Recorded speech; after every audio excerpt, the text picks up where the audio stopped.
Hello friends! Most of us only know the Second World War as shots from movies. And even though we do understand them, we can't really imagine the true horror of the war.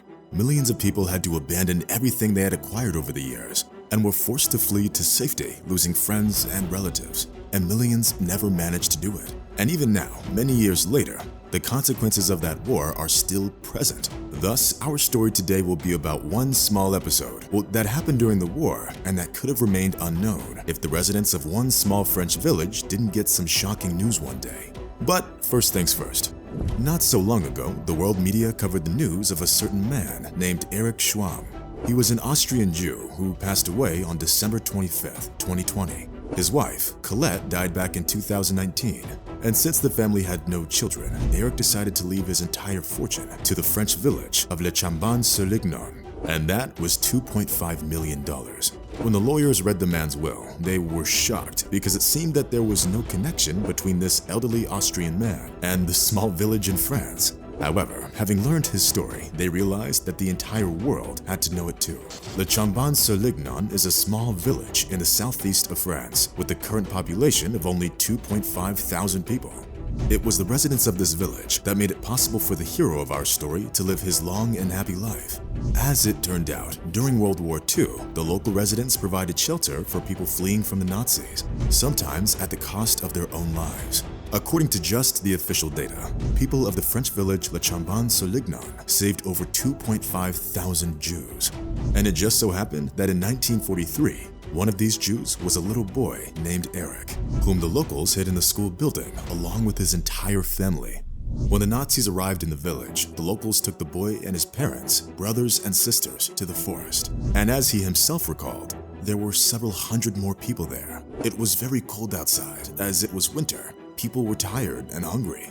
For several days, the locals fed and warmed the refugee Jews. Even when being tortured, the foreman of the village didn't betray the refugees, and it was only by some miracle that he himself managed to survive. Despite the fact that the locals barely had anything to eat themselves, none of them revealed the location of the unfortunate Jews, and even more so, they shared the last of their food with them. It was only thanks to the good people of the French village that all of these Jews survived. The boy and his parents stayed there for 7 years, and the locals always helped them with food and clothes.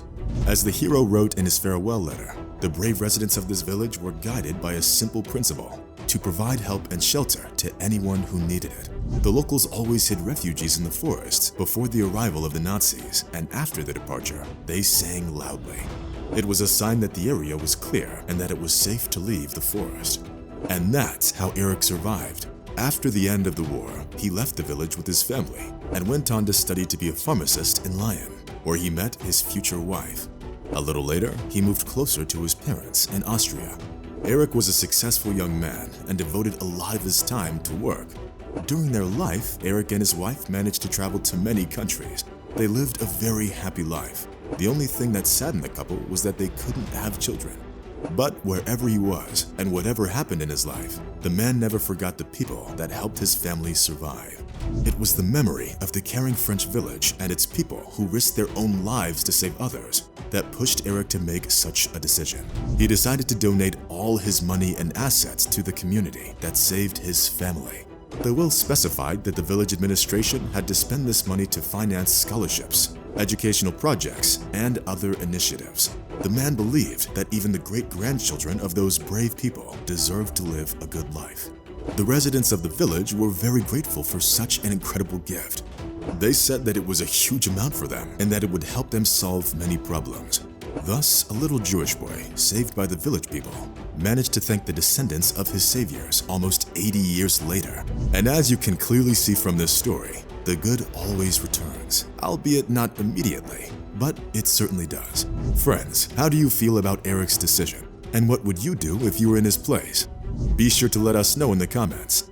And that's probably enough for today. Rate the video and see you soon. Bye.